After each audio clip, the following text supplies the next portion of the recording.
حضرت نعمان ابن بشیر کی حدیث مسند احمد ابن حنبل، تکون النبوت فیکم ما شاء اللہ ان تکون، مسلمانوں تمہارے مابین نبوت قائم رہے گی، موجود رہے گی، یعنی میں بنفس نفیس تمہارے مابین رہوں گا جب تک اللہ چاہے گا۔ ثم یرفع اللہ اذا شاء یرفعها، پھر جب اللہ چاہے گا نبوت کو اٹھا لے گا، یعنی میرا انتقال ہو جائے گا۔ دوسرے دور کی خبر دی، ثم تکون خلافۃ علی منہاج النبوہ، پھر ایک دور آئے گا خلافت کا عین نبوت کے نقش قدم پر، کوئی فرق نہیں ہوگا، وہی نظام جو میں نے قائم کیا ہے جو کا تو قائم رہے گا، میرے نقش قدم پر وہ خلافت ہوگی۔ فرمایا وہ بھی رہے گا جب تک اللہ چاہے گا، پھر وہ بھی ختم ہو جائے گا۔ پھر فرمایا تیسرا دور آئے گا، ثم تکون ملکا عاضا ظالم۔ ویڈیو شروع کرنے سے پہلے ایک گزارش ہے، اگر آپ ہمارے چینل پر نئے ہیں تو سبسکرائب ضرور کریں اور ڈاکٹر اسرار احمد رحمت اللہ علیہ کے لیے سورہ فاتحہ پڑھ کر کامنٹ میں آمین لکھنا نہ بھولیں۔ شکریہ۔ ملوکیت، بادشاہی، محل بنیں گے، ٹھاٹ جمیں گے، ظلم کا سکہ رواں ہوگا، ناجائز قتل ہوں گے، حجاج ابن یوسف کے ہاتھوں سینکڑوں تابعی محمد ابن قاسم بلا کر شہید کر دیے گئے، ورنہ اسی وقت پورا یہ جزیرہ نما ہند جو ہے، انڈین پیننسولا، اس وقت پورا کا پورا مسلمان ہو جاتا۔ لیکن ملوکیت کو کبھی یہ برداشت نہیں ہوتا کہ کوئی شخص پبلک کے اندر مقبول ہونا شروع ہو جائے، پاپولر ہونا شروع ہو جائے، ان کے اقتدار کے لیے خطرہ ہو سکتا تھا۔ اسی دور ملوکیت میں واقعہ کربلا ہوا، حسین ابن علی رضی اللہ تعالی عنہما شہید ہوئے۔ اسی ظالمانہ حکومت کے دور میں واقعہ حرہ ہوا، مدینے کی بے حرمتی ہوئی 3 دن تک۔ اسی کے دور میں حضرت عبداللہ ابن زبیر رضی اللہ تعالی عنہما شہید ہوئے۔ میں اب کیا کیا گنواؤں؟ حضور نے جب فرمایا ثم تکون ملکا عاضا، کاٹ کھانے والی ملوکیت، یہ اسی کی شرح۔ فرمایا یہ دور بھی رہے گا جب تک اللہ چاہے گا، پھر جب اللہ چاہے گا اسے بھی اٹھا لے گا۔ پھر چوتھا دور آئے گا، ثم تکون ملکا جبریا، پھر بادشاہی ہوگی غلامی کے ساتھ۔ میں نہیں کہہ سکتا اس وقت صحابہ نے اس کا مطلب کیا سمجھا ہوگا، اب چونکہ یہ دور ہمارے سامنے سے گزر چکا ہے، بلکہ ایک اعتبار سے ہم اسی دور میں سانس لے رہے ہیں، لہذا بات سمجھ میں آ رہی ہے کہ وہ ملوکیت چاہے ظالم تھی، بادشاہ مسلمان تو تھے، کلمہ گو تو تھے، ان میں بہت اچھے بھی ہوئے ہیں۔ تاریخ انسانی میں مسلمانوں کے جیسے عمدہ مثالیں ہیں عمدہ بادشاہوں کی، شاید تاریخ کے اندر کوئی اور مثالیں پیش نہ کی جا سکے۔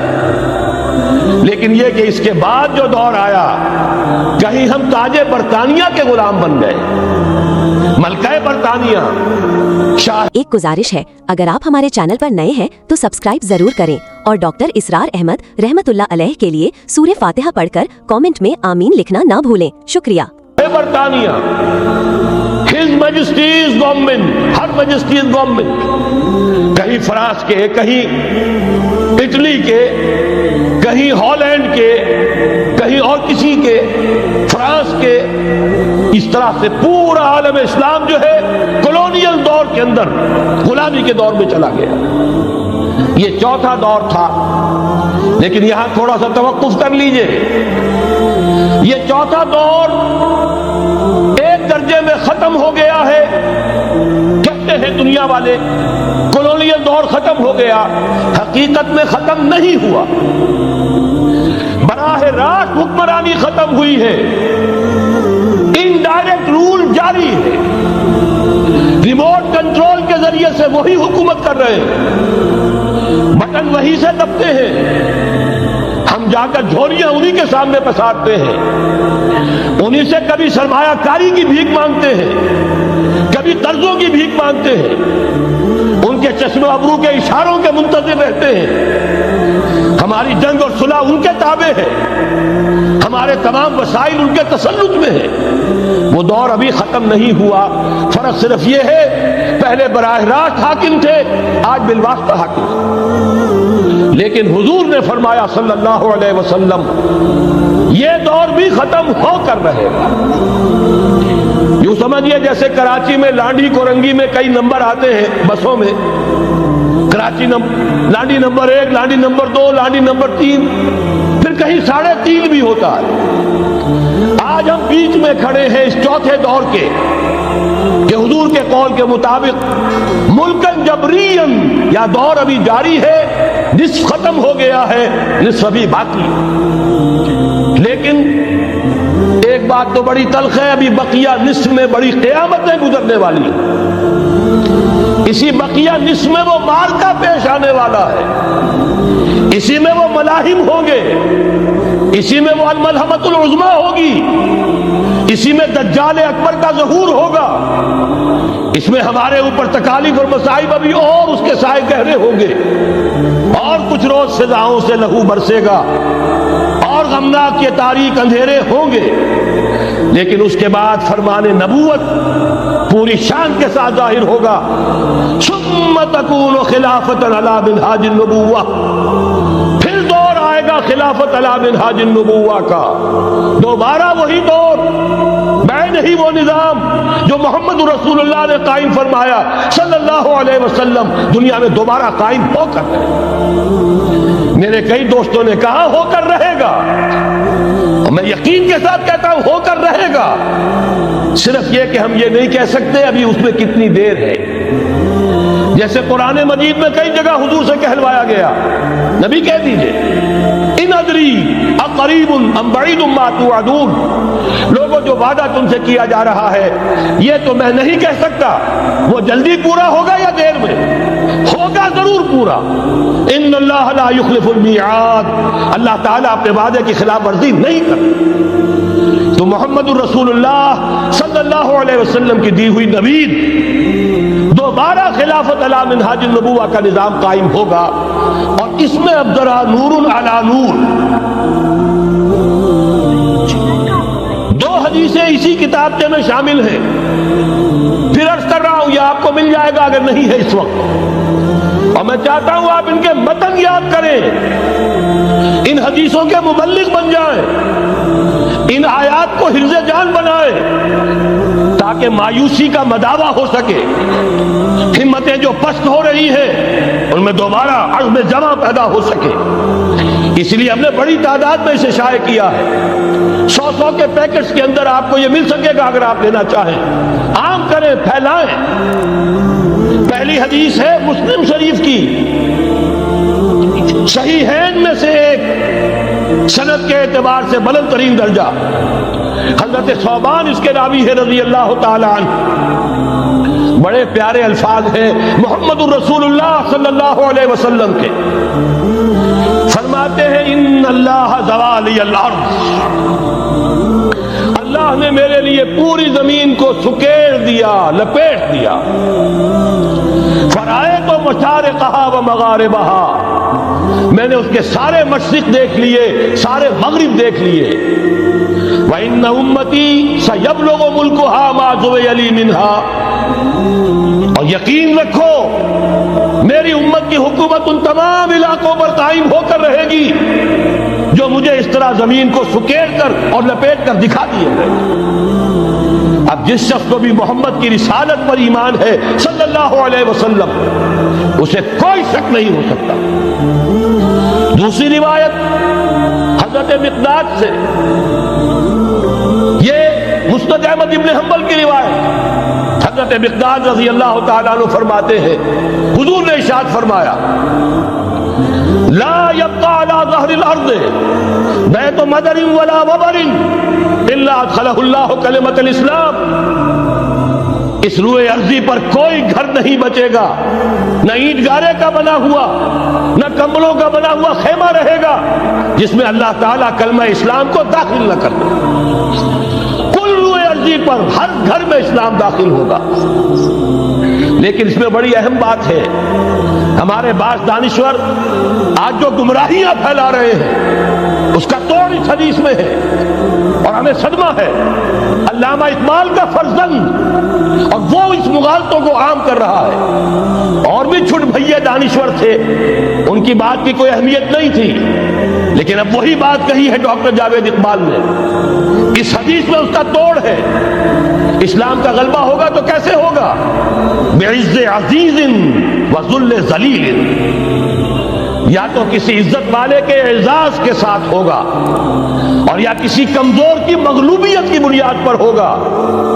اما یعزہم اللہ، یا تو اللہ گھر والوں کو، خیمے والوں کو اعزاز عطا فرمائے گا، فیکونون من اہلہا، وہ اسلام ہی کے کلمے کو قبول کر لیں گے، وَإِمَّا يُذِلُّهُمْ، یا اللہ انہیں مغلوب کر دے گا، فَيَدِينُونَ لَهَا، اور ان کے لیے لازم ہوگا کہ وہ اسلام کی تابعداری اختیار کریں۔ یہی دو راستے ہیں، یہی سورہ توبہ میں بتایا گیا تھا۔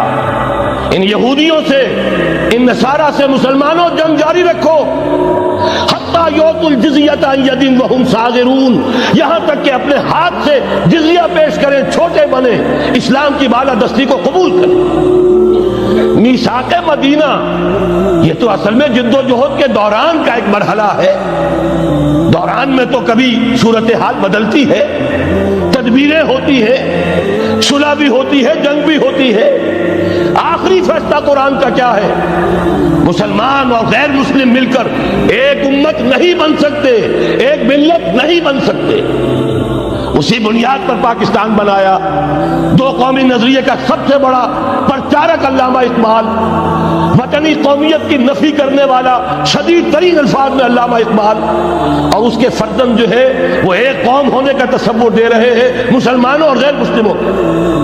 یہاں تو ایک ہی راستہ ہے۔ صحابہ کرام کی فوجیں جب نکلی جہاں گئیں، تین آلٹرنیٹو، ایمان لے آؤ، ہمارے برابر کے ہوگے، بھائی ہوگے، جان مال عزت آبرو املاک جائیداد ہر چیز جیسی ہے ویسی رہے گی، ہمارے کندھے سے کندھا لگا کر کھڑے ہوگے۔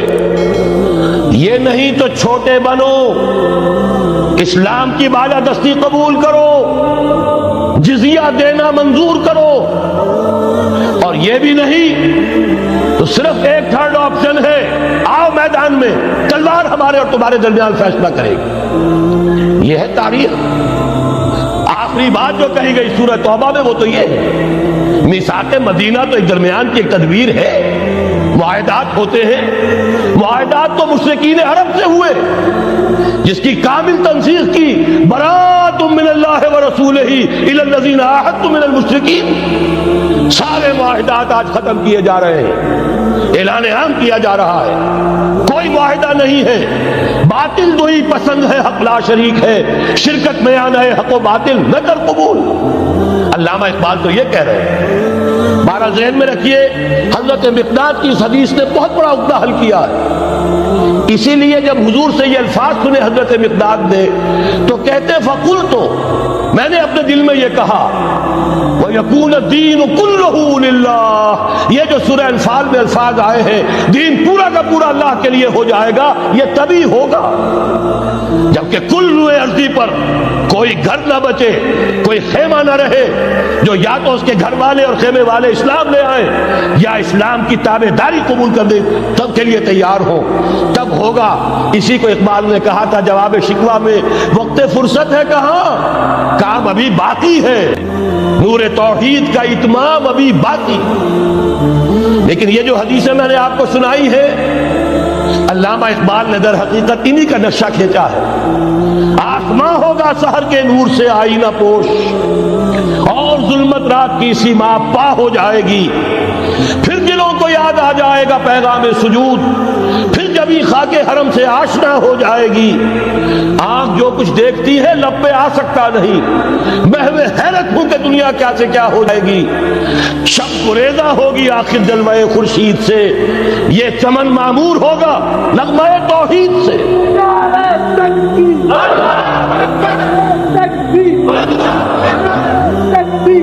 میں نے اس پر جو عنوان قائم کیا ہے، کل جہاں معمور ہوگا نغمہ توحید سے، یہ پورا کا پورا عالم کرہ ارضی جگمگا اٹھے گا.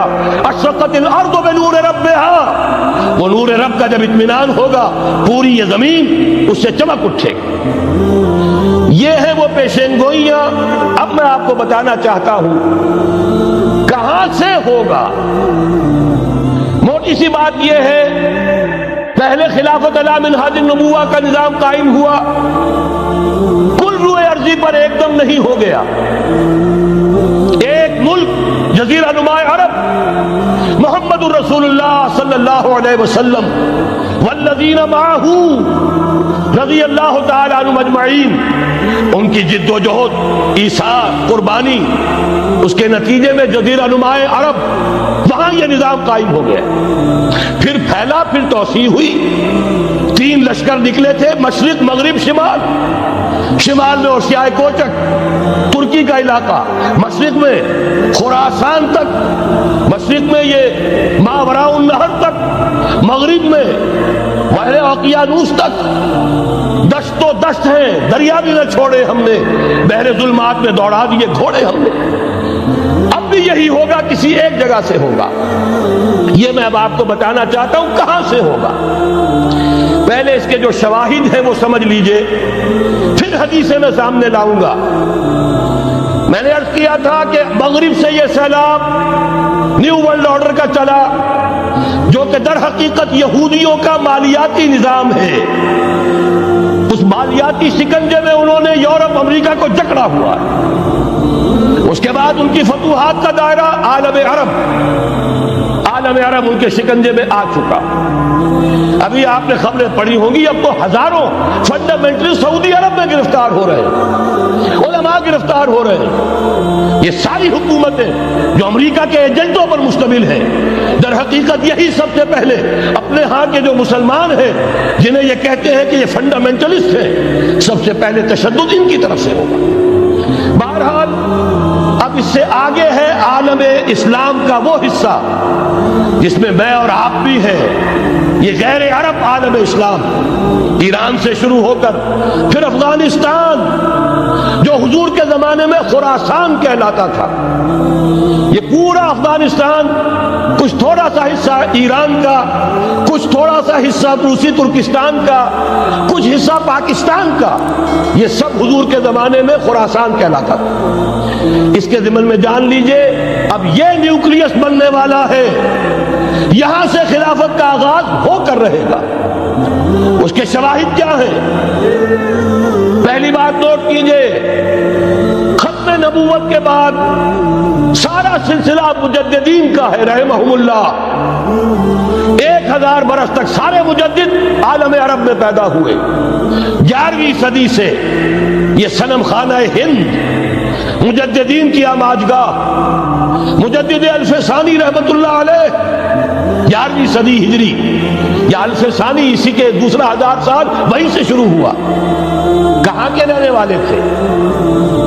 12ویں صدی کے مجدد اعظم شاہ ولی اللہ دہلوی، 13ویں صدی میں سید احمد بریلوی اور ان کے ساتھی شہید شاہ اسماعیل شہید، 14ویں صدی میں شیخ الہند، اسیر مالٹا، انگریز سے ٹکرا جانے والا. یہ مضمون ہم نے چھاپا تھا، اگرچہ چھپا تھا وہ پاکستان، روزنامہ پاکستان میں، ہم نے بھی اسے چھاپا. اب دوبارہ جو کتاب کا شائع کیا ہے، انگلینڈ میں، انگلستان میں خلافت کی اذان کے عنوان سے اسپیشل ایک جو ہے ندائے خلافت کا ایشو آیا ہے، اس میں دوبارہ ریپیٹ کیا ہے. اس سے آپ کو اندازہ ہوگا شیخ الہند کی شخصیت کا. جرمنی تک سے ان کی گفتگو چل رہی تھی، دارالخلافہ ترکی سے گفتگو چل رہی تھی. ہندوستان کو آزاد کرا کر دوبارہ اس کو ایک دارالاسلام کی شکل دینا، اس لیے کہ اس وقت تک آپ کو معلوم ہونا چاہیے ہندو ابھی سویا ہوا تھا. وہ غلامی کا جو بھی اس کے اوپر اثر پڑا تھا، مسلمانوں کی 1000 سالہ غلامی کا، اس کی وجہ سے اس میں کوئی حوصلہ تھا ہی نہیں. سیاست کے میدان میں ہندو ابھی آیا ہی نہیں تھا. اس وقت اگر کہیں وہ تجویز کامیاب ہو جاتی، وہ برلن پلان، وہ ریشمی رومال تحریک، تو واقعہ یہ ہے کہ 30 برس اور یہ بر عظیم پاک و ہند انگریز کا غلام نہ رہتا. وہ تحریک نہیں. پھر پھر یہ کہ اگر خلافت کو ختم کیا گیا تو احتجاجی تحریک چلی تو یہاں، اور کس شد و مت کے ساتھ بولی اماں محمد علی کی جان بیٹا خلافت میں دے دو، پورا بر عظیم پاک و ہند گونج اٹھا۔ گاندھی کو شریک ہونا پڑا تحریک خلافت میں، کہاں گاندھی کہاں خلافت۔ ایک گزارش ہے، اگر آپ ہمارے چینل پر نئے ہیں تو سبسکرائب ضرور کریں اور ڈاکٹر اسرار احمد رحمت اللہ علیہ کے لیے سورہ فاتحہ پڑھ کر کامنٹ میں آمین لکھنا نہ بھولیں۔ شکریہ۔ پھر اور شواہد نوٹ کیجئے، وہ جو کولونیل رول بظاہر ختم ہوا ہے، تمام مسلمان ممالک بظاہر آزاد ہوئے، لیکن کہیں بھی تحریک میں اسلام کا نعرہ نہیں لگا، صرف ایک جگہ، پاکستان کا مطلب کیا؟ لا الہ الا اللہ، اور اس سے پھر گونج گیا پورا بر عظیم پاک و ہند، رات کماری سے لے کے درہ خیبر تک اور ادھر مکران سے لے کر چٹاگانگ تک۔ پاکستان کا مطلب کیا؟ لا الہ الا اللہ، پوری دنیا میں اس کا کوئی نعرہ نہیں لگا۔ پھر پاکستان ہے وہ ملک جہاں قرارداد مقاصد پاس ہو گئی، خلافت اصولی اعتبار سے ہم نے تسلیم کر لی۔ جب حاکمیت اللہ کی ہے، ہمارے پاس حاکمیت نہیں، ہم حاکمیت کے مدعی نہیں۔ 10 کروڑ عوام کی ایک نمائندہ اسمبلی نے قرارداد مقاصد پاس کی، یہی تو خلافت ہے۔ ہمارے پاس جو اختیار ہے اللہ کا ڈیلیگیٹڈ ہے، اور یہ انہی حدود میں استعمال ہوگا جو خود جو اصل حاکم ہے اللہ، جو اس نے متعین کر دی۔ پھر یہی وہ ملک ہے، واحد ملک پوری دنیا میں جس میں فیڈرل شریعت کورٹ نے بینک انٹرسٹ کو ربا حرام قرار دیا ہے۔ پوری مسلم ورلڈ کے اندر اس کی کوئی مثال موجود نہیں۔ یہ شواہد ہے۔ علامہ اقبال جیسا مفکر یہاں پیدا ہوا، مولانا مودودی جیسا مصنف یہاں پیدا ہوا، مولانا الیاس جیسا مبلغ یہاں پیدا ہوا، شیخ الہند جیسا مجدد یہاں پیدا ہوا۔ پورے عالم اسلام میں اس کی کوئی مثال موجود نہیں۔ اور میں تو ایک اور بات کی طرف کہتا ہوں، اللہ کے معاملات بڑے عجیب ہیں۔ یہ جو جنگیں ہونے والی ہے، یہ جو خیر و شر کا مارکا دنیا کو ہے، پھر مارکا ہے روح و بدن پیش، تہذیب نے پھر اپنے درندوں کو ابھارا، اللہ کو پامردی مومن پہ بھروسہ، ابلیس کو یورپ کی مشینوں کا سہارا۔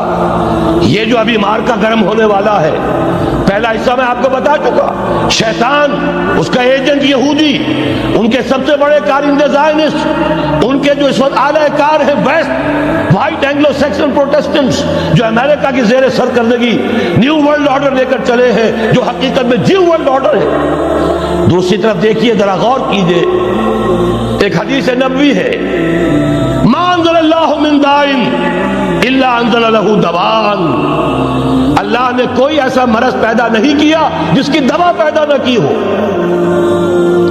اسرائیل 1948 میں قائم ہو رہا ہے، پاکستان 1947 میں وجود میں آیا۔ 1 سال پہلے جیسے ماں کی چھاتی میں اللہ دودھ پہلے پیدا کر دیتا ہے، بچے کی ولادت بعد میں ہوتی ہے، یہ قانون قدرت ہے۔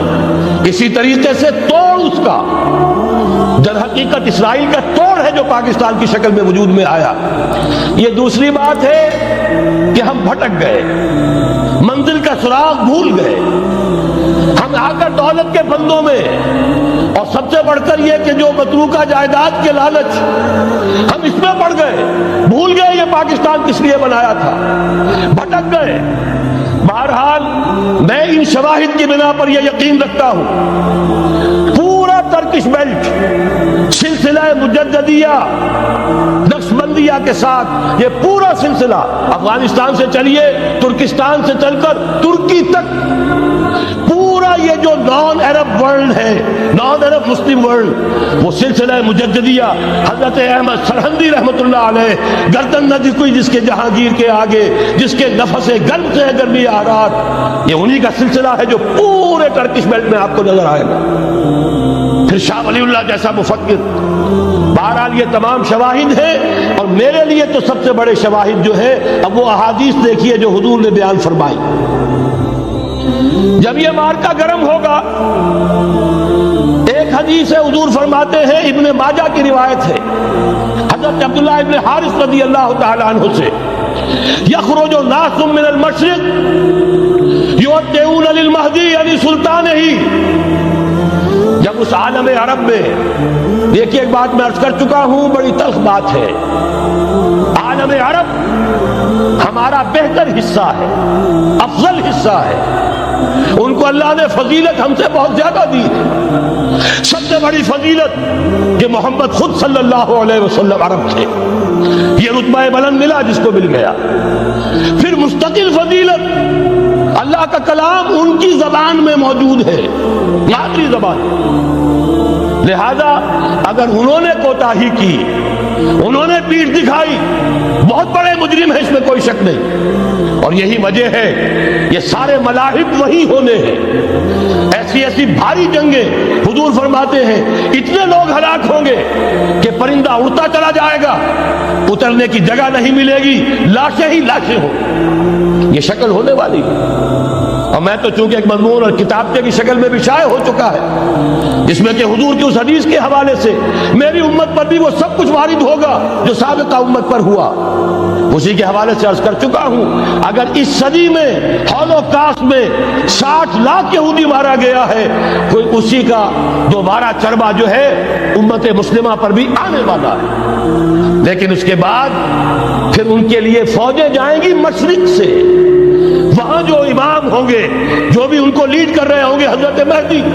یہ تصور ذہن میں رکھیے, ہمارے مابین اور عیسائیوں کے مابین حضرت مسیح کی ذات مشترک, اگرچہ ان کا یہ عقیدہ ہے کہ وہ سولی دیے گئے, فوت ہو گئے, معاذ اللہ ثم معاذ اللہ, پھر زندہ ہو کر آسمان پر گئے, پھر آئیں گے. ہم کہتے ہیں نہیں, وہ سولی دیے ہی نہیں گئے, وہ زندہ آسمان پر اٹھائے گئے, واپس آئیں گے.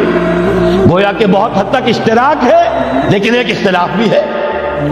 اسی طرح حضرت مہدی کے بارے میں شیعہ اور سنی تصورات میں اتفاق بھی ہے, اختلاف بھی ہے. یقیناً امت مسلمہ, امت عرب, مجھے تو اقبال کا وہ شعر یاد آتا ہے, خون اسرائیل آ جاتا ہے آخر جوش میں, توڑ دیتا ہے کوئی موسیٰ طلسم سامری. تو کیا خون اسماعیل جوش میں نہیں آئے گا؟ حضرت اسماعیل کی نسل میں حضور اور حضور کی صاحبزادی حضرت فاطمہ رضی اللہ تعالی عنہ, حضور نے فرمایا میری اس بیٹی کی نسل میں اللہ تعالیٰ ایک شخص کو اٹھائے گا جو اس وقت مسلمانوں کی قیادت کرے گا.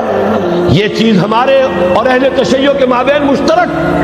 فرق یہ ہے وہ سمجھتے ہیں کہ ان کے 12ویں امام کہ جو آج سے 1200 برس قبل روپوش ہو گئے تھے وہ ظاہر ہوں گے, ہمارے نزدیک نہیں. وہ پیدا ہوں گے, نو مولود ہوں گے, عام انسانوں کی طرح آئیں گے, ہوں گے نسل فاطمہ میں سے رضی اللہ تعالی عنہ, اور وہ اس وقت عربوں کی قیادت کریں. خون اسماعیل آ جائے گا آخر جوش میں, اور کوئی حضرت مہدی وہ آئیں گے اور اٹھیں گے اور قیادت کریں گے, دجال سے مقابلہ کریں گے اور اس ملاحم کے اندر قیادت فرمائیں گے. لیکن ان کی مدد کے لیے مشرق سے فوجیں آئیں گی. گویا کہ پہلے مشرقی کسی ملک میں یہ نظام قائم ہو چکا ہوگا, کوئی ایسی طاقت وجود میں آ چکی ہوگی کہ جب وہاں بھٹی دہکے گی تو وہاں کے مسلمانوں کی امداد مشرقی ممالک سے جائے گی. اور ایک دوسری حدیث میں, یہ تو ترمذی کی روایت ہے, کتب حدیث میں تیسرے نمبر پر کتاب یہی, صحیح بخاری, صحیح مسلم, پھر یہ جامع ترمذی. اس میں حضرت ابو ہریرہ سے روایت ہے, یخرج من خراسان رایات سود. خراسان میں بتا چکا ہوں حضور کے زمانے کا خراسان, افغانستان, کچھ حصہ پاکستان کا, کچھ روسی ترکستان کی آزاد ریاستیں جو ابھی ہوئی ہیں, تھوڑا سا حصہ ایران کا, یہ خراسان بزرگ, دی اولڈ گریٹر خراسان. یہاں سے فوجیں چلیں گی, سیاہ علم برآمد ہوں گے, اور کوئی طاقت انہیں روک نہ سکے گی, ان کا منہ پھیر نہ سکے گی, یہاں تک کہ وہ ایلیا حضور کے زمانے میں یروشلم کا نام تھا, یہاں تک کہ ایلیا میں جا کر نصب ہو جائے. گویا کہ یہ جو ہمارے ہاتھ سے نکلا ہے قبضے سے, پہلے بھی عربوں کے ہاتھوں سے نکلا تھا بیت المقدس, یروشلم, عرب واپس نہیں لے سکے تھے. کرد خون صلاح الدین ایوبی اس نے واپس لیا, عربوں میں دم نہیں رہا تھا, عیاشیوں کی وجہ سے کھوکھلے ہو چکے تھے. میں تجھ کو بتاتا ہوں تقدیر امم کیا ہے, شمشیر و ثنا اول, طاؤس و رباب آخر. یہی وجہ ہے کہ تقریباً 20 صدی کے بعد ان کی حکومت ختم. کاش مارا حق بود در خون بارد بر زمین بر زوال ملک مستعصم امیر المومنین. یہ ہوا کہ نہیں ہوا؟ جبکہ آئے ہیں تاتاری ہورس اور جنہوں نے کہ آخری خلیفہ بنو عباس اسے محل میں سے نکالا ایک کھال کے اندر لپیٹ کر اور اپنے گھوڑوں کے سوؤں تلے کچل دیا. عرب معزول کر دیے گئے تھے، لیکن اب دوبارہ عربوں کو جب سہارا ملا ہے، لیکن اب بھی انہوں نے کہیں اسلام قائم نہیں کیا. کوئی روس کا غلام رہا، کوئی امریکہ کا غلام رہا، کسی نے اس کا ساتھ دیا، کسی نے اس کا ساتھ دیا. تہذیب ہے تو مغربی، تمدن ہے تو مغربی. وضع میں تم ہو نصارہ تو تمدن میں ہنود. یہ مسلمان ہیں جنہیں دیکھ کے شرمائے یہود. یہی معاملہ جب ان کا ہوا تو اب اللہ تعالیٰ کی طرف سے ان کے اوپر وہ عذاب کی بھٹی گرم ہونے والی. لیکن اس کے بعد پھر یہاں سے جائیں گے وہ جو ان کی مدد کریں گے، اور یہ ایلیا کو واپس لینے والے یہ مشرق سے چلنے والے لشکر ہوں گے. یہ دو حدیثیں ابھی سن لیجئے. اور تیسری حدیث یہ ہے، حضور نے فرمایا، یہ سنن نسائی کی روایت ہے، قال رسول اللہ صلی اللہ علیہ وسلم عصابتان من امتی احرزهم اللہ من النار احرزهم اللہ من النار. میری امت کے دو لشکر ایسے ہوں گے جنہیں اللہ نے آگ سے نجات دے دی ہے، پہلے ہی سے ڈکلیئرڈ ہے. عصابت تغزو الہند، ایک لشکر کے جو ہند پر حملہ آور ہوگا. وَعِصَابَةٌ تَكُونُ مَعَ عِيسَىٰ ابن مریم علیہ السلام، اور دوسرا لشکر وہ ہے جو حضرت عیسیٰ کے ساتھ جا کر اور ان کے ساتھ مل کر یہودیوں کے خلاف جنگ کرے گا. میں اس حدیث کا جو مطلب سمجھتا ہوں واللہ عالم، یہ اسی علاقے میں جب انقلاب آ جائے گا، یہ علاقہ خراسان اور پاکستان جب یہاں نظام خلافت قائم ہوگا، یہاں سے اسلام کی توسیع ہوگی، اور یہاں سے جانب مشرق ہند اور جانب مغرب یہ جو یہودیوں کا سیلاب آ رہا ہے، ان دونوں کا مقابلہ کرنے کے لیے انشاءاللہ العزیز، ورنہ یہ عصابتان جو ہے ایک حدیث میں جمع کرنے کی کوئی اور حکمت ہو نہیں سکتی. ورنہ تو ہندوستان پہ کئی لشکر آئے ہیں، لیکن یہ کہ در حقیقت اسی وقت جبکہ عالم عرب میں وہ بھٹی دہکے گی، اسی وقت یہاں انقلاب آ چکا ہوگا. ایک طرف یہاں سے مدد کے لیے لشکر جائیں گے کہ جو مسلمان عرب جو ہیں ان کی مدد کریں گے، حضرت مہدی کے جھنڈے تلے لڑیں گے، حضرت مہدی کی حکومت کو مستحکم کریں گے، یؤتمون للمہدی. دوسری طرف وہ ہندوستان کی طرف پیش قدمی کریں گے، اور یہیں سے جیسے اس وقت سیلاب نکلا تھا جزیرہ نما عرب سے، ایک داہنی طرف ایک بائیں طرف، ایران، افغانستان، ترکستان، ادھر مصر، لیبیا، الجزائر، مراکش، موریتانیہ، اسی طریقے سے انشاءاللہ اسی علاقے سے اس کا آغاز ہوگا اور بات آگے بڑھے گی. تو اصل حاصل کیا ہے؟ یہ ہونا ہے، پچھلے آثار ثابت کر رہے ہیں کہ ہونا ہے، حضور کی احادیث بتا رہی ہے کہ یہی سے ہونا ہے. ہوا صرف یہ ہے ہم بھٹک گئے، ہمیں اپنی منزل یاد نہ رہی. میں تو بہرحال ان لوگوں میں سے ہوں جنہوں نے نعرے لگائے تھے پاکستان کا مطلب کیا، لا الہ الا اللہ. میں سن 46 میں یہاں حبیبیہ ہال میں قائد اعظم نے مسلم اسٹوڈنٹ فیڈریشن کے جس اجلاس کو خطاب کیا تھا، ضلع حصار سے جو 2 ڈیلیگیٹ آئے تھے ان میں سے ایک میں تھا.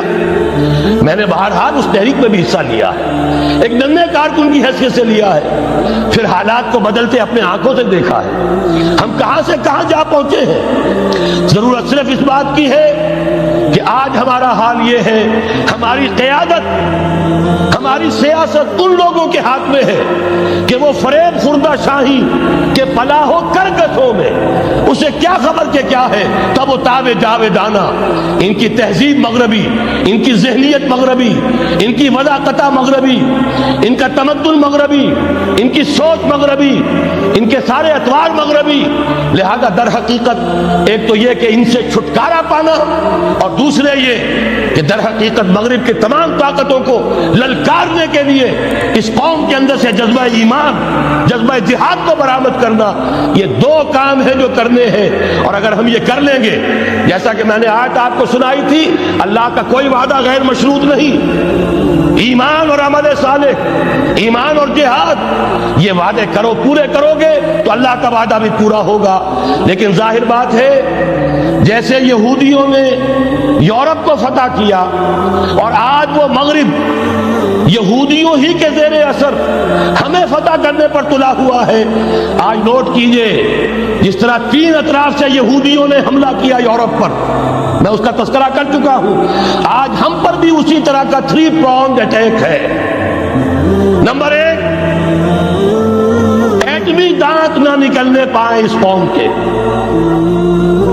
رول بیک کرانے کے لیے خاموش ڈپلومیسی، اس کے ہتھ کنڈے، کہیں ان میں طاقت نہ ہو جائے، کہیں یہ چیلنج کرنے کی پوزیشن میں نہ آ جائیں، اپنے پاس ایٹمک ہتھیاروں کے انبار ہوں، لیکن کسی مسلمان ملک کے پاس آ گیا تو وہ اسلامک بام بن جائے گا.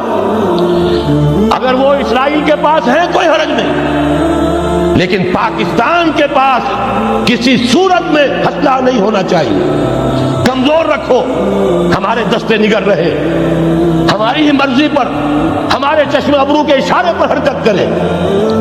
نمبر 2، اباحیت، بے حیائی، عریانی، فحاشی، اس کا سیلاب اور سب سے بڑھ کر خاندانی نظام کو برباد کرنے کے لیے یہ بہبود آبادی کا پروگرام. اور دیکھیے جادو وہ جو سر چڑھ کر بولے مسلمانوں کے ہاتھوں کرا رہے ہیں. قاہرہ میں کانفرنس کرائی ہے ایک مسلمان ملک میں، اور یہ کہ اس کو آرگنائز کرنے والی ایک پاکستانی مسلمان عورت. یہ ہے در حقیقت کہ وہ لوگ اگر کرنا بھی چاہتے ہیں تو اس کا الزام بھی براہ راست اپنے اوپر نہیں، بلکہ یہ کہ خود کوئی مسلمان ہو جو یہ کام کرے. اب جو سیلاب آئے گا جس کے لیے مدد بھی دی جا رہی ہے، اس سے ہمارے سارے بندے حیا ٹوٹ کر رہ جائیں گے، خاندانی نظام گرم برم ہو کر رہ جائے گا. جو ابھی تک اللہ کا شکر ہے کہ ہمارے ملک کے اندر انٹیکٹ ہے کچھ اوپر کا طبقہ جو بالکل ہی مغربی تہذیب میں رنگا گیا ہے، ورنہ ہمارے ہاں خاندان کا نظام ابھی انٹیکٹ ہے.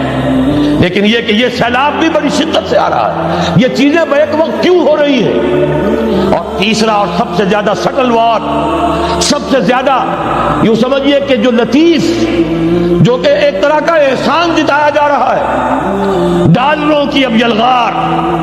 اب یہاں پر امریکی سرمایہ، ڈالر چاہے مشرق سے آئے چاہے مغرب سے آئے، وہ یہودیوں کا اعلی کار ہے. آپ نے اگر $1 نوٹ کا اگر کبھی نقشہ دیکھا ہو، اس کے اوپر جو سگنیا بنا ہوا ہے، جو نشان ہے. ایک گزارش ہے، اگر آپ ہمارے چینل پر نئے ہیں تو سبسکرائب ضرور کریں اور ڈاکٹر اسرار احمد رحمت اللہ علیہ کے لیے سورہ فاتحہ پڑھ کر کامنٹ میں آمین لکھنا نہ بھولیں. شکریہ. وہ کیا ہے؟ پیرامڈ، اہرام مصر. یہ کن کے لیے اہمیت رکھتے ہیں؟ ہزارہا یہودیوں کا خون اور ان کی ہڈیاں ان پیرامڈز کے تلے دبی ہوئی. جب یہ احرام بنائے گئے تھے، یہ یہودی وہاں غلامی کے دور میں تھے، بیکار ان سے لی جا رہی تھی. بڑے بڑے پتھر جب گرتے تھے تو پسنے والے یہودی ہوتے تھے. یہ ان کی اپنی جیسے ہولوکاسٹ، جیسے انہوں نے اس کو اپنا سمبل بنایا ہوا ہے، اسی طریقے سے پیرامڈ، مصر کا پیرامڈ، یہ گویا کہ ان کے اس زوال کا ایک نشان ہے. اور اس پر ایک آنکھ بنی ہوئی ہے، ایک آنکھ، کان دجال کی آنکھ، وہ دیکھ رہی ہے. عجیب ہے یہ سمبل. نیچے لکھا ہوا ہے نووس آرڈو سکلورم، اور یہ در حقیقت 1776 جو نیچے لکھا ہوا ہے وہ رومن حروف کے اندر یہ 1776 ہے، جو میں بتا چکا ہوں آرڈر آف الومناٹی وساپ نے قائم کیا تھا. عام دنیا یہ سمجھتی ہے کہ شاید یہ امریکہ کا یوم آزادی ہے، سن آزادی ہے. 1 مئی اس آرڈر آف الومناٹی کی تاسیس 1 مئی کو ہوئی ہے. یہ 1 مئی جو منایا جاتا ہے، دھوکہ یہ دیا گیا ہے کہ یہ شکاگو کے جو مزدور ہیں ان کی یادگار ہے. حقیقت میں یہ 1 مئی اور 1776 آرڈر آف دی الومناٹی کی تاسیس کی تاریخ. یہ تمام معاملات سمجھ لیجئے. ڈالر در حقیقت ہم نے ابھی تازہ ندائے خلافت میں نعیم صدیقی صاحب کی نظم شائع کی ہے، 45 برس بلکہ شاید اس سے بھی زیادہ عرصے کی پرانی نظم ہے جو ہم نے شائع کی ہے. ڈالر میرے اس دیش کو ناپاک نہ کرنا. اور میں تو انہیں داد دیتا ہوں، جو کچھ انہوں نے، شاعر کہتے ہیں اس کو جو صاحب شعور ہے، اس صاحب شعور نے جو مشاہدہ کیا ہے کہ ڈالر آئے گا تو کیا آئے گا ہمارے ہاں، اس کی پوری داستان اس تازہ ندائے خلافت میں ہم نے نہ معلوم کہاں سے اس کو کھود کر نکلوایا ہے۔ ہم ان کا احسان مانتے ہیں کہ انہوں نے اپنی یہ پرانی نظم، اب ان کی جماعت تو سب بھول بھال گئی ان چیزوں کو، اسی لیے وہ اسے تج کر باہر بھی اب آ گئے۔ بہرحال ہمیں تو ان کی ایک ایک چیز جو ہے، مجھے تو وہ شعر آج کا اگر آپ نے جنگ کا میرا کالم پڑھا ہو، میری تو فکر کے اندر رچ بس گیا ہے۔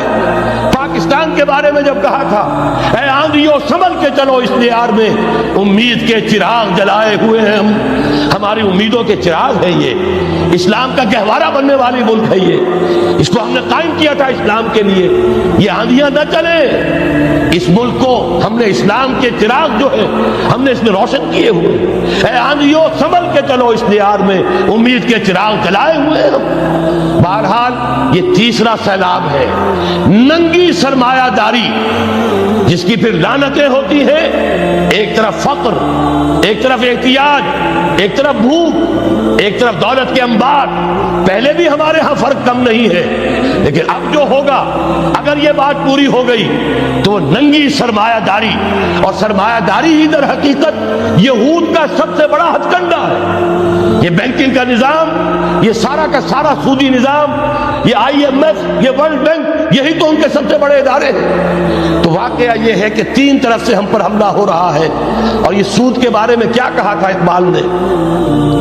اقربا آخر چمی زائد فتن، اس سود کے ام الخبائث کے پیٹ سے سوائے فتنوں کے اور کیا برآمد ہو سکتا ہے؟ کثرت آنت لذت قرض حسن، کسی کو قرض حسنہ کی لذت یاد نہیں رہی، بغیر سود کے قرض دو۔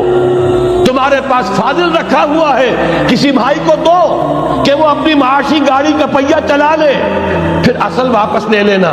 اگر اتنی ہمت نہیں ہے کہ ان تصدقوا فهو خیر لکم، صدقہ ہی کر دو تو سب سے اچھا ہے، دے ہی ڈالو اپنا فاضل سرمایہ۔ یسألونک ماذا ينفقون قل العفو، مت رکھو اپنے پاس، یہ گندگی ہے۔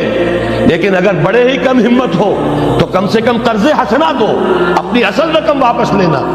کسند آنت لذت قرض حسن، اضربا جاں تیرا دل چو خشت و سنگ، اس لیے کہ سود کے ذریعے سے انسان کے اندر تاریکی پھیل جاتی ہے، دل جو ہے اینٹ کے مانند، پتھر کے مانند سخت ہو جاتا ہے، کٹھور۔ ثم قست قلوبکم فہی کالحجارۃ او اشد قسوۃ، آدمی درندہ بے دندان و چنگ، اور انسان بغیر اس کے کہ بھیڑیوں والے دانت ہوں اور بھیڑیوں والے پنجے ہوں، بھیڑیا بن جاتا ہے۔ بہرحال اب کرنے کا کام کیا ہے اس کو سمجھیے۔ اس پوری صورتحال کا میں نے آپ کے سامنے نقشہ پیش کر دیا۔ ایک طرف مغرب سے نیو ورلڈ آرڈر، جو جیو ورلڈ آرڈر ہے، اس وقت کی سپریم پاور آن ارتھ، امریکہ کی سرپرستی میں بڑی تیزی کے ساتھ حملہ آور ہے۔ دوسری طرف وَمَكَرُوا وَمَكَرَ اللَّهُ وَاللَّهُ خَيْرُ الْمَاكِرِينَ، اللہ کو پامردی مومن پہ بھروسہ، ابلیس کو یورپ کی مشینوں کا سہارا۔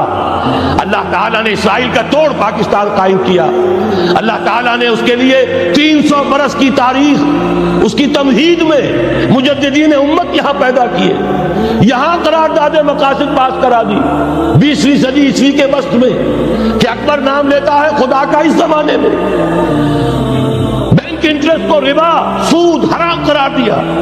یہ سارے شواہد ہیں۔ اب ضرورت صرف ایک بات کی ہے، ایک زبردست عوامی تحریک اٹھے۔ یہ عوامی تحریک کیسی ہو؟ نمبر ایک، فرقہ واریت سے بلند ہو۔ یہ فرقہ واریت جو اس وقت بہت بڑا فتنہ بن گیا، جس کی کشیدگی بڑھتی چلی جا رہی ہے، اس کے اندر اگر ہم قوم کے حیثیت سے اگر ملوث ہوتے چلے گئے، آخری تباہی آ جائے۔ فرقہ واریت سے بلند، سیاسی کشمکش سے بلند، یہ سیاسی کشاکش، یہ حزب اختلاف، حزب اقتدار، اس سے بلند، اس سے کوئی بحث نہیں، کوئی دلچسپی نہیں۔ علاقائیت یا لسانی قومیت، اپنے دنیاوی حقوق کی فکر مت کرو، بلکہ آخرت کی فکر کرو اور یہاں اس کی اصل منزل خلافت کے نظام کی فکر کرو.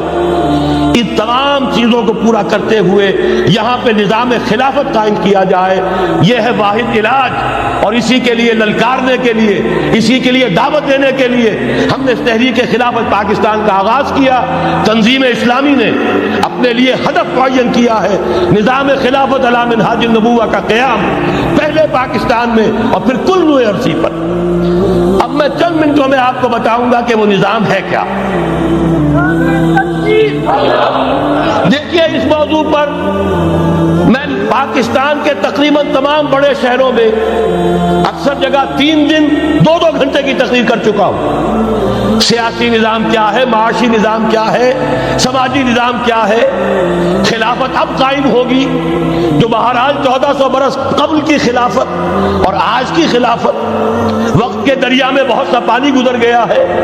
اصول وہی کے ہوں گے, فنڈامنٹل وہی کے ہوں گے, تفصیلی خاکہ بنے گا اس زمانے کے تقاضوں کے مطابق. تو میرے وہ تقریریں ویڈیو کی شکل میں, آڈیو کی شکل میں, اردو میں, انگریزی میں, شکاگو میں 20 گھنٹے کا پروگرام پچھلے سال ریکارڈ کرا کے آیا. اللہ کا فضل ہے کہ وہ پھیل رہا ہے معاملہ. اب مغرب میں اذان خلافت بلند ہو رہی ہے, اس کا تذکرہ میں بعد میں کروں گا. بہرحال وہ تو تفصیلی بات ہے. یہاں میں چند منٹوں میں صرف الجبرا کے اصولوں کی طرح چند باتیں بتا رہا ہوں. جو بھی آپ کا آج نظام ہے 3 شرطیں پوری کر دیجئے وہ خلافت بن جائے گا, سیاسی اور دستوری اعتبار سے. نمبر 1 حاکمیت اللہ کی, اور اللہ کا شکر ہے یہ ہم کر چکے. اللہ جزائے خیر دے جنہوں نے محنت کی تھی, اللہ جزائے خیر دے جنہوں نے وہ تحریک اٹھائی تھی مطالبہ دستور اسلامی, اور پھر جنہوں نے مدد کی تھی, اللہ تعالیٰ انہیں جزائے خیر دے. بہرحال وہ اب ہمارے دستور کا حصہ ہے. حاکمیت اللہ. البتہ اگلا قدم ہم آج تک نہیں اٹھا سکے. اس حاکمیت کا ظہور کیسے ہوگا؟ آپ کے دستور میں یہ طے کر دیا جائے کتاب و سنت ہر شے سے بالا تر ہے, دستور سے بھی بالا, عدالتی قوانین سے بالا, پارلیمنٹ سے بالا, سینٹ سے بالا, صدر سے بالا, سپریم کورٹ سے بالا, ہائی کورٹ سے بالا, ہر شے سے بالا کتاب و سنت. جب تک یہ نہیں ہوتا قرارداد مقاصد کی حیثیت ایسی ہے کہ جیسے آپ سینما ہال کے اوپر آگے جو ہے قرآن مجید کا کوئی کتبہ لگا دے, اس کے سوا کچھ نہیں. یہ بھی غنیمت ہے کہ قرارداد مقاصد پاس ہوئی. اصل شرط یہ ہے کتاب و سنت کی ٹوٹل بالادستی. اور یہ بڑی کڑوی گولی ہے. عوامی تحریک جب تک نہیں چلے گی, لوگ جب تک اپنی خون کی ندیاں نہیں بہا دیں گے, یہ کڑوی گولی حلق سے اترنے والی نہیں. یہ IJI کی حکومت میں نہیں اتری, اسلام کے نام پر اقتدار میں آئے, اسلام کے نام پر ISI نے IJI بنوائی, اسلام کے نام پر انہیں ووٹ ملے, 2/3 کی اکثریت ملی. اس کے باوجود شریعت کی بالادستی کا ایکٹ, شریعت کی بالادستی کی دستور کے اندر ترمیم پاس نہیں کرائی. معلوم ہوا اوپر زبردست کا ٹھینگا ہے. امریکہ کے سب پرستار ہیں, سب ڈرتے ہیں, سب کے لیے سب کو نظر آتا ہے بالآخر جو ہے اسی کے پاس جانا ہوگا, چاہے وہ نواز شریف ہو اور چاہے وہ بے نظیر ہو. ایک کھلم کھلا ہے, اور اب تو میں کہتا ہوں نواز شریف بھی کھلم کھلا ہے. آج کے اس دور میں انہوں نے اسلام کا نام کبھی نہیں لیا, اس سے تو بالکل تائب. بس صرف فرق یہ رہ گیا ہے بے نظیر کھلم کھلا بھی مذاق اڑا لیتی ہے اسلامی سزاؤں کا, اسلامی قوانین کا. یہ اس پر ذرا خاموش ہے. لیکن یہ کہ اپنی تحریک میں ہمارے بہت سے جو سیاسی قائدین ہیں مسلمانوں کے, کتنے بیانات آپ نے پڑھے ہوں گے, ذرا اسلام کا نام لے دیں ہم ساتھ ہو جائیں گے. مولانا سمیع الحق صاحب کا بیان آیا, ذرا اسلام کی بات کرے تو ہمارے اور بہت سے علماء اور ہمارے طارق صاحب جو ہے انہوں نے بھی کہا کہ میں ہم ساتھ آ جائیں گے. لیکن یہ کہ بڑا پکا ثابت ہوا نواز شریف اسلام کا نام نہیں لیا. اگر آپ کو ہماری ویڈیو اچھی لگی ہو تو ہمارے چینل کو سبسکرائب ضرور کریں. ڈاکٹر اسرار احمد رحمت اللہ علیہ کی وفات کے لیے سورہ فاتحہ پڑھ کر کامنٹ میں آمین لکھیں. شکریہ.